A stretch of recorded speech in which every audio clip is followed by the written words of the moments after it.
প্রিয় মুসল্লি ভাইরা আমার, হযরত মুসা আলাইহিস সালাতু ওয়াস সালাম ফেরাউনকে, সেই স্বৈরাচারী ফেরাউনকে, অত্যাচারী ফেরাউনকে একের পর এক আল্লাহর পথে আহ্বান করলেন, আল্লাহর পথে দাওয়াত দিলেন। ফেরাউন হযরত মুসা আলাইহিস সালাতু ওয়াস সালামের কথাকে অমান্য করল। শুধু অমান্য করাই নয়, এমনকি এক পর্যায়ে সে বলল, আনা রব্বুকুমুল আলা, আমি খোদা মুসা, তুমি যে আল্লাহর দাওয়াত দাও, আমি তোমার আল্লাহকে মানি না, আমি তোমার আল্লাহকে চিনি না, তোমার আল্লাহকে আমার মানার কোনো প্রয়োজন নাই। কারণ হলো, দেখো তো, এই সারা পৃথিবীর রাজত্ব আমার হাতে আছে। আমি যখন রাজত্ব পেয়েছি, রাজত্ব পাওয়ার পর থেকে 400 বছর রাজত্ব করেছি। এই 400 বছরে একদিনও আমার শরীরে কোনো জ্বর ঠান্ডা হয় নাই, আমার কোনো ক্ষতি হয় নাই, কেউ আমাকে ক্ষতি করতে পারে নাই, কেউ আমাকে কোনো রকমের অসুবিধা করতে পারে নাই, আমার শক্তির সামনে কোনো শক্তি দাঁড়াইতে পারে নাই। এই জন্য মুসা আলাইহিস সালাতু ওয়াস সালামকে বলল, আনা রব্বুকুমুল আলা, মুসা তুমি যে আল্লাহর দাওয়াত দাও, ওই আল্লাহকে মানি না, বরং আমি হলাম সবচেয়ে বড় খোদা। হে দুনিয়ার মানব জাতি, হে আমার দেশের সম্প্রদায়, আমার দেশের মানুষ, সকলে আমার ইবাদত করো। মুসা আলাইহিস সালাতু ওয়াস সালাম বারবার যখন ফেরাউনকে ইসলামের দাওয়াত দিল, ফেরাউন বারবার ডিনাই করলো, আর বিভিন্নভাবে মুসা আলাইহিস সালাতু ওয়াস সালামকে ষড়যন্ত্র চক্রান্ত করে মুসা আলাইহিস সালাতু ওয়াস সালামকে দুনিয়া থেকে বিদায় করার জন্য সুদূর প্রসারী চক্রান্ত আটলো। আল্লাহ পাক রব্বুল আলামিন একের পর এক মুসা আলাইহিস সালাতু ওয়াস সালামকে মুজিজা দিলেন। বগলের নিচে হাত দেয়, হাত শুভ্র হয়ে যায়। জাদুঘরদের সামনে গিয়া জাদুঘরদেরকে সমস্ত তাদের জাদুগুলোকে ভ্যানিশ করে দিল। বিভিন্নভাবে মুসা আলাইহিস সালাতু ওয়াস সালাম আল্লাহর পক্ষ থেকে মুজিজা ফেরাউনকে দেখাইলেন। এই অত্যাচারী ফেরাউন শেষ পর্যন্ত মুসার প্রতি ঈমান আনলই না, বরং মুসা আলাইহিস সালাতু ওয়াস সালামকে হত্যা করার জন্য চূড়ান্ত পর্যায়ের প্রস্তুতি নিল ফেরাউন। আল্লাহ পাক রব্বুল আলামিন মুসাকে বললেন, মুসা এত রকমের মুজিজা তুমি দেখাইলা আমার পক্ষ থেকে, হাত বগলের তুলে দাও, শুভ্র হয়ে যায়। এরপরে এত জাদুঘরের সামনে তাদের জাদু তোমার লাঠির সামনে ভ্যানিশ হয়ে গেছে। এগুলো অনেক লম্বা ঘটনা, কোনো এক সময় পর্যায়ক্রমে বলা হবে ইনশাআল্লাহ। এরপরে বারবার তারা তোমার হুকুম অমান্য করে, আমি একের পর এক তাদের উপরে আমি গজব দিয়েছি, হুকুম দিয়েছি, ব্যাঙ দিয়েছি, রক্ত দিয়েছি, তারপরে তুফান দিয়েছি, এরকম 9টা গজব দিয়েছি। অন্য সামন্ত নিয়া তোমাকে হত্যা করার জন্য আসছে, তুমি এই রাতের অন্ধকারে এই দেশ থেকে বের হয়ে যাও। এটা আমি আল্লাহর হুকুম। কার হুকুম? আমার কথা কি বুঝতেছেন? কার হুকুম? আল্লাহর হুকুম পালন করা নবীর জন্য আবশ্যক কিনা? শুধু নবীর জন্য না, আমাদের উপর আবশ্যক কিনা? আমাদের উপরও আবশ্যক। আল্লাহ পাক রব্বুল আলামিন বলেন, ওয়ালাকাদ আওহাইনা ইলা মূসা আন আসরি বিইবাদি ফাদরিবু লাহুম তরিকান ফিল বাহরি ইয়াবাসা। আল্লাহ বলেন, ওয়ালাকাদ আওহাইনা ইলা মূসা, আমি মূসার উপরে ওহী করলাম, আন আসরি বিইবাদি, মূসা রাতের অন্ধকারে আমার এই বান্দাগুলোকে নিয়ে, বনে ইসরায়েলকে নিয়ে বের হয়ে যাও। ফাদরিবু লাহুম তরিকান ফিল বাহরি ইয়াবাসা, আর তোমার হাতে যে লাঠি আছে এই লাঠিটা দিয়া সমুদ্রের মধ্যে আঘাত করো, আর আমি আল্লাহ পাক রব্বুল আলামিন সমুদ্রের মাঝখান দিয়া শুষ্ক পথ এবং সুন্দর পথ আমি আল্লাহ বানায় দিব। মূসা আলাইহিস সালাতু ওয়াস সালাম আল্লাহর হুকুম, তিনি যেহেতু চূড়ান্ত পর্যায়ের ঈমানদার ছিলেন, তিনি চিন্তা করলেন এটা আল্লাহর হুকুম, আল্লাহ বলেছেন, আমার দায়িত্ব হলো এই জনগণ নিয়ে এই দেশ থেকে বের হয়ে যাওয়া। বাকি ফেরাউনের সৈন্য থেকে, ফেরাউনের শক্তি, তাদের ট্যাঙ্ক, তাদের সমস্ত সেনাবাহিনী এবং তাদের সমস্ত বোমা থেকে যত রকমের ষড়যন্ত্র আছে, সব থেকে বাঁচানোর মালিক একমাত্র কার?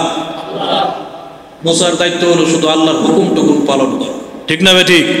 মুসা আলাইহিস সালাতু ওয়াস সালাম তার লোকজন নিয়ে, সেই সহায় সম্বলহীন বনে ইসরায়েলদেরকে নিয়ে, গুটি কয়েক মুসলমানদেরকে নিয়ে, তাদের সংসারের আসবাবপত্র এবং গবাদি পশু যা যা প্রয়োজন সব কিছু নিয়ে তিনি চললেন সমুদ্রের দিকে।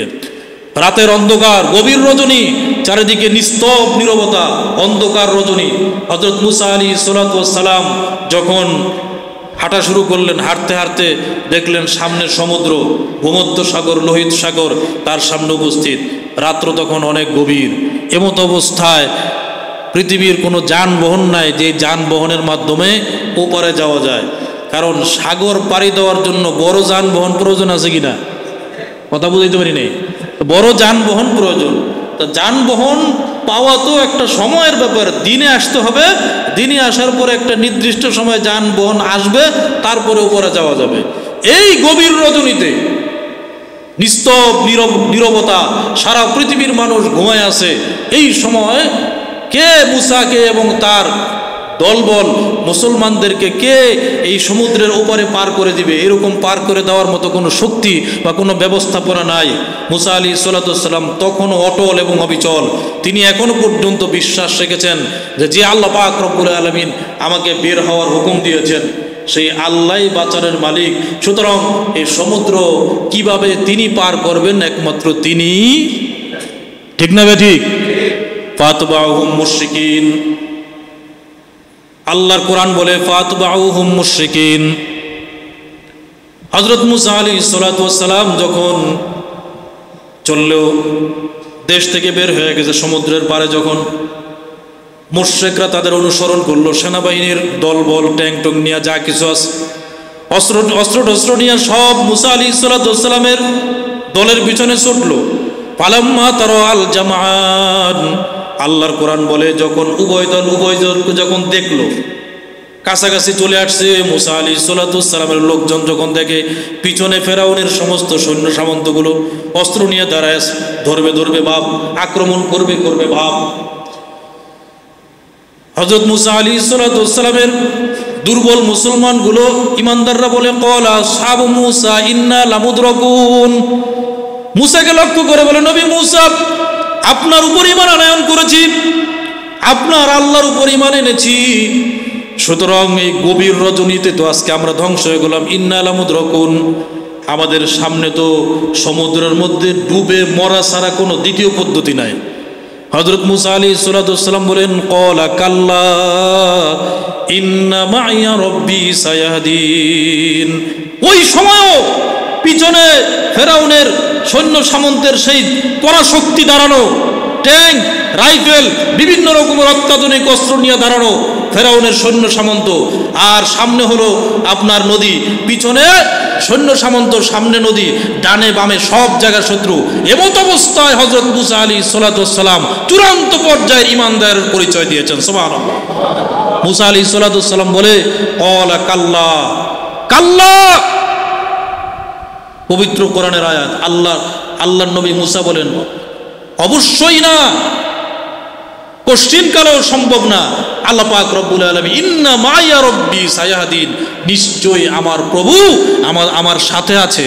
আমার প্রভু গভীর রজনীতে সারা পৃথিবীর মানুষ ঘুমায় থাকলেও আমার প্রভু আমাকে দেখছেন, তিনি আমাকে বলেছেন তোমাদেরকে নিয়ে বের হয়ে যাওয়ার জন্য, আমি বের হয়েছি।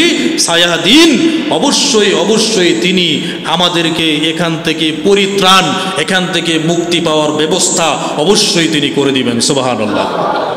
এই কথা যখন বলছে, আল্লাহ পাক রব্বুল আলামিন জিবরাইলকে পাঠায় দিয়েছে, যাও তাড়াতাড়ি যাও, যাই বলো মুসা রে তোমার হাতে ছোট্ট একটা লাঠি আছে। ক্বালা কাল্লা ইন্না মাইয়া রব্বি সায়াহদিন ফাদরিব লাহুম তরিকান ফিল বাহরি ইয়াবসা। মুসা আলাইহিস সালামকে জিবরাইল আলাইহিস সালাম আয়েশা বলে, মুসা তোমার হাতে যে ছোট্ট একটা লাঠি আছে, এই লাঠিটা দিয়া সামান্য পরিমাণ ফাদরিব লাহুম ফিল বাহর, তোমার এই লাঠিটা দিয়া সমুদ্রের মধ্যে আঘাত করো, তোমার দায়িত্ব এতটুকু। বান্দার কাজ হলো শুধু চেষ্টা করা। বান্দার কাজ কি? বান্দার কাজ কি বলেন? চেষ্টা করা। বান্দার কাজ কি? চেষ্টা করা। বাকি ফলাফল দেওয়া, এটা বাস্তবায়ন করার দায়িত্ব, ঠিক না ঠিক? অত্যাচারীকে পতন করানোর জন্য, অত্যাচারীর হাত থেকে বাঁচার জন্য বান্দার কাজ হলো চেষ্টা করা। অত্যাচারীর হাত থেকে বাঁচানোর দায়িত্ব কার? প্রিয় মুসলমান ভাইরা, শুধু মসজিদে বসে বসে দোয়া করবেন আল্লাহ অত্যাচারীর হাত থেকে বাঁচাও বাঁচাও, চেষ্টা করবেন না, রাজপথে যাবেন না, অত্যাচারীর বিরুদ্ধে স্লোগান দিবেন না, ওই অত্যাচারীর হাত থেকে মুসলমানকে আল্লাহ বাঁচাবে না, ঠিক না ভাই? অত্যাচারীর হাত থেকে বাঁচতে হলে রক্ত ঢালতে হবে। অত্যাচারের হাত থেকে বাঁচতে হলে রাত পথ গরম করতে হবে। অত্যাচারের হাত থেকে বাঁচতে হলে চূড়ান্ত পর্যায়ের চেষ্টা প্রমাণ দিতে হবে আল্লাহর কাছে। তাহলে আল্লাহ পাক রব্বুল আলামিন অত্যাচারের হাত থেকে অত্যাচারিত মজলুম ব্যক্তিকে আল্লাহ পাক বাঁচাবে। এটা মুসা আলাইহিস সালামের জীবনী থেকে আমাদের শিক্ষা নেওয়া দরকার। ঠিক না? ঠিক বলেন। মুসা আলাইহিস সালামকে বললেন, তুমি চেষ্টা করো, তোমার হাতের লাঠিটা দিয়া সমুদ্রের মধ্যে আঘাত করো, বাকি আমি তোমাকে কিভাবে বাঁচাবো সেই দায়িত্ব আমি আল্লাহ। মুসা আলাইহিস সালাম লাঠি দিয়ে আঘাত করলেন।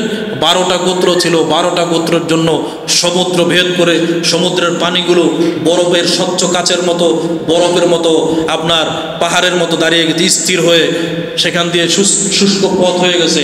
এত সুন্দর পথ হয়েছে, অনায়াসে নির্ভয়ে নির্বিঘ্নে মুসা আলাইহিস সালামের সমস্ত দলবল মুসলমানরা সকলে অনায়াসে সমুদ্র পাড়ি দিয়ে যখন ওপারে গেছে, এমত অবস্থায় ফেরাউনের লোকজন আইসা মাত্র নদীর এই পারে আইসা দাঁড়াইছে।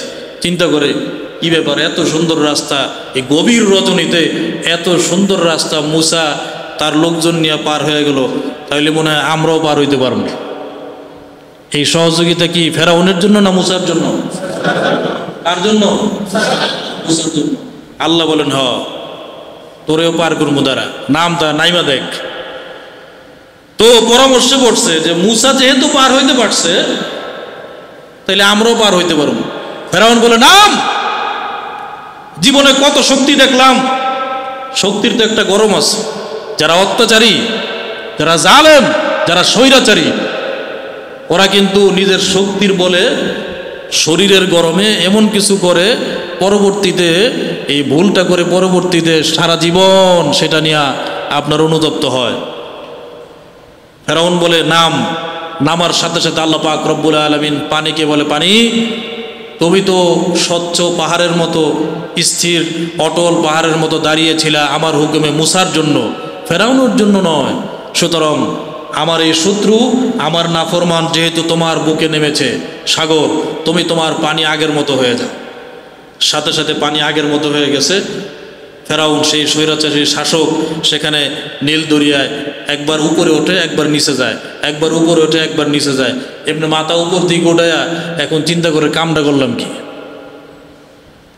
এজন্য বাংলা একটা প্রবাদ বাক্য আছে, উলু পোকা চিনেন নাকি? উলু পোকা, এটা যখন বেশি উজায় তার মানে তার কি হয়, তার পতনের সময় তত কি আসে, ঘনে আসে। অত্যাচারী যত আপনার বেশি লাফালাফি করবে, স্বৈরাচারী যত বেশি লাফালাফি করবে, অত্যাচারী যত বেশি অত্যাচার করবে, জালেম যত বেশি জুলুম করবে, বোঝা যাবে তার পতন, তার অধপতন অত সুনিশ্চিত, অত সামনে। ঠিক না বেঠিক? আল্লাহ পাক রব্বুল আলামিন অত্যাচারীকে শুধু ছাড় দেন, ছেড়ে, ঠিক না বেঠিক? মুসা আলাইহিস সালাম ওপারে গিয়া যেদিন মুক্তি পাইলেন, সেই দিন ছিল এই মাহে রমাদান, আপনার মাহে মুহররমের 10 তারিখ, আশুরার দিন। সেই উপলক্ষে ইহুদিরা আপনার রোজা রাখে, তা আমরাও রোজা রেখেছি। যাই হোক, এটা আমাদের জন্য একটা সুসংবাদের বিষয়। আমাদের একজন নবী মুসা আলাইহিস সালাম এই দিনে আল্লাহ পাক রব্বুল আলামিন তাকে ফেরাউনের সেই কঠিন থাবা থেকে, ফেরাউনের অত্যাচার থেকে, ফেরাউনের আপনার জুলুম থেকে তাকে বাঁচিয়েছিলেন। এই জন্য সেই শুকরিয়া আদায়ের লক্ষ্যে আমরা এই দিন রোজা রাখি, এবং সেই দিনে ভালো খাবার আয়োজনও অনেকে করেছেন। যাই হোক, আবার এই মাহে মুহররমের 10 তারিখে এক বেদনাবিদুর ঘটনাও ঘটেছে, সেটাও আপনারা জানেন, কারবালার ঘটনা। ইমাম হোসাইন রাদিয়াল্লাহু তাআলা আনহু এক অত্যাচারের হাতে তিনি নির্মমভাবে শহীদ হয়েছে। অত্যাচারীরা, আমি এই কথা আগেও বলেছি, অত্যাচারীরা যখন অত্যাচার করে, জালেমরা যখন জুলুম করে, জুলুমের পরিণতি দুনিয়াতে আল্লাহ পাক রব্বুল আলামিন অবশ্যই দেখায়। ঠিক না বেঠিক? ইমাম হোসেন রাদিয়াল্লাহু তাআলা আনহুকে যারা হত্যা করেছে, তাদের এই জুলুমের পরিণতি দুনিয়াতে আল্লাহ পাক দেখিয়েছেন। ইমাম হোসেন